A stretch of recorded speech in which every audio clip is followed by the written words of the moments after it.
Retail निवेशकों की पसंदीदा कंपनी ब्राइटकॉम ग्रुप पर सेबी का चाबुक चला है। इतना ही नहीं बल्कि शेयर बाजार के दिग्गज निवेशक और फर्स्ट ग्लोबल के शंकर शर्मा पर मार्केट रेगुलेटर ने कई तरह के प्रतिबंध भी लगा दिए हैं। अपनी तरह के इकलौते मामले में भारत के पूंजी बाजार नियामक security and exchange board of India ने ब्राइटकॉम ग्रुप के खिलाफ एक दूसरा अंतरिम ऑर्डर जारी किया है, जिससे न सिर्फ कंपनी को बल्कि निवेशकों को भी जबरदस्त झटका लगा है।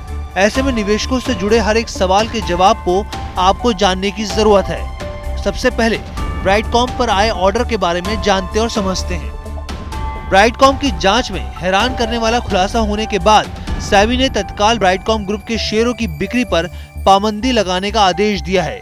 पूंजी बाजार नियामक सेबी ने ब्राइटकॉम ग्रुप के एमडी और चेयरमैन सुरेश कुमार रेड्डी और उसके chief financial officer Narayan Raju पर अगले आदेश तक किसी भी लिस्टेड कंपनी या उसकी सहयोगी में डायरेक्टर या मैनेजर का पद संभालने पर भी रोक लगा दी है। पूंजी बाजार नियामक ने शेयर बाजार के दिग्गज निवेशक शंकर शर्मा पर भी ब्राइटकॉम के शेयर बेचने पर रोक लगाई है। इसका मतलब ये हुआ कि सेबी के आदेश के बाद दिग्गज निवेशक ब्राइटकॉम ग्रुप के शेयर नहीं बेच पाएंगे। सेबी ने अपने आदेश में कहा कि शंकर शर्मा को प्रेफरेंशियल अलॉटमेंट के रूप में 37 रुपए 77 पैसे प्रति वारंट के हिसाब से 1.5 करोड़ के वारंट जारी किए गए। इस हिसाब से शंकर शर्मा को कुल 56 करोड़ का पेमेंट करना था, लेकिन उनकी जगह सिर्फ 40 करोड़ का पेमेंट किया गया। इस तरह से इस ट्रांजैक्शन में करीब 16.5 करोड़ के पेमेंट का हिसाब नहीं मिला। यहाँ तक कि सेबी को शंकर शर्मा की तरफ से किए गए 40 करोड़ के पेमेंट का भी कोई सबूत नहीं मिला।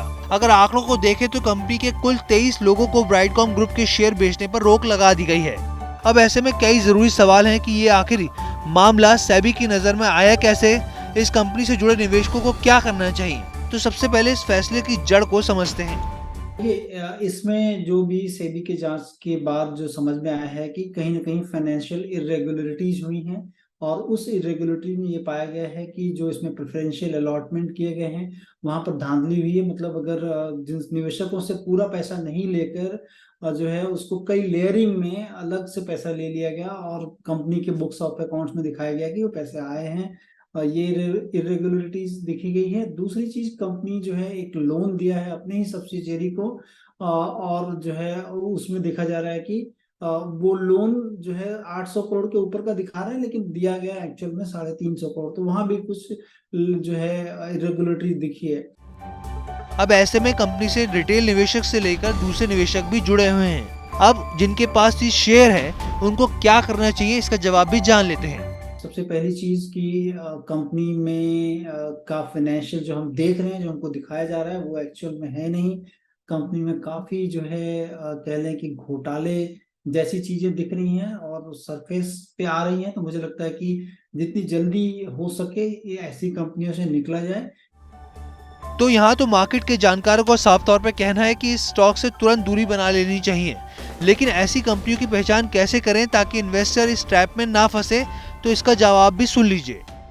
देखिए, 2-3 पॉइंटर्स आपको ध्यान रखें कि किसी भी स्टॉक में अगर अननेसेसरी बहुत ज्यादा मूवमेंट ऑफ प्राइसेस हैं तो आपको हमेशा क्वेश्चन करना चाहिए कि आखिर ये क्यों हो रहा है और उसके फंडामेंटल पर जाकर देखना चाहिए। बहुत बारीकी से देख लें, उनके प्रॉफिट एंड लॉस अकाउंट्स को देख लें, उनके बैलेंस शीट को देखें, कैश फ्लो को देखें कि आखिर इसमें कोई कनेक्ट है कि नहीं। क्योंकि नॉर्मली अगर उसी सेक्टर में कोई दूसरी कंपनी बिजनेस कर रही होती है तो उसके कैश फ्लो कैसे हैं, किस तरह से जो है पैसा मूव कर रहा है from one end to other end, और क्या बेसिकली जो है जो पैसे उठाए गए हैं कंपनी के द्वारा वो क्या वास्तव में काम में लिए जा रहे हैं। तो ये चीजें जो कि आप बहुत ही, या आप जानकार नहीं भी हो तो किसी भी जानकार से इसके बारे में जो है जानकारी उपलब्ध कर लें।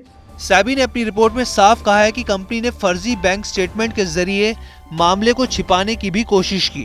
सेबी का आदेश तत्काल प्रभाव से लागू हो चुका है। अब ऐसे में ब्राइटकॉम ग्रुप चाहे तो सेबी के पास 21 दिन में अपना जवाब दाखिल कर सकता है।